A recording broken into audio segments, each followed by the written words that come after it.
Let's make a super cute pouch to go with our key fob. Hey everybody, it's Colette with Blessings Craft Therapy, if you didn't know. And if you did, thank you so much for coming back. All right, so friends, we're going to make a cute little pouch to go on our key ring. And okay, listen, I am making, lemonade out of lemons, because I bought these cute little, I thought they were silicone beads. Listen, friends, you got to read the descriptions. They're actually jibbitz for Crocs. Now, could I have put these on my Crocs? Yes.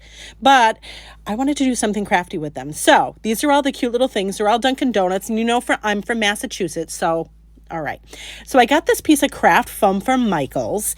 And I'm going to cut it. I believe I cut it. Grammar. I know.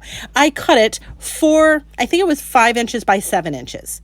Now, I know it seems crazy, but what we're going to do is then we're going to see how I folded it up. We're going to make 2 little marks because we're going to make a little loop to put our key ring on. So all I'm doing is just marking where the flaps come for the top and the bottom. And then we're going to mark the line. So it's probably about a 1/2 inch wide. And see how we did this? I know I didn't use good words to explain it, but you see here how we did it. It's fine. Anyway, so then I just cut off the excess, and now this is going to be our loop for our key ring to put on our key fob, which stay tuned for that project. I just didn't have enough time to put it in with this one. All right, so here I have a jump ring. It's not a jump ring, it's a split ring.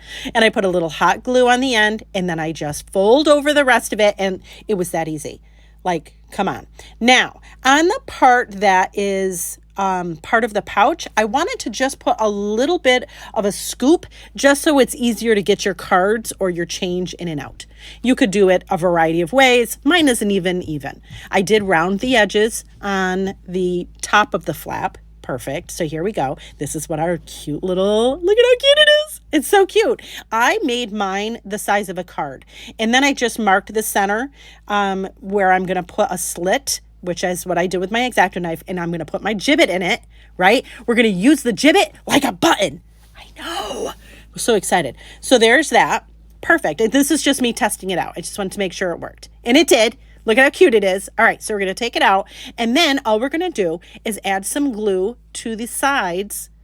This is craft foam, so it receives hot glue really well. Is this going to last forever? Probably not. But it's cute as a button. And if you have a little Dunkin' Donuts card or whatever, like this could be your little Dunkin' Donuts purse. I'm just saying, super cute. I like it. I love when I can make something out of something that I mistakenly purchased. And if you're interested in the Dunkin' Donuts jibbitz, if you're watching this on TikTok, there's a link. If not, I'll link it in my Amazon cart with my Amazon favorites. But look at how cute this is. Stop it. Like, quit it right now, right? Oh, I love it so much. And it wasn't too difficult, and it didn't break the bank. So I'm just saying, win-win. Anyways, friends, thank you so much for watching. And I hope this inspires you.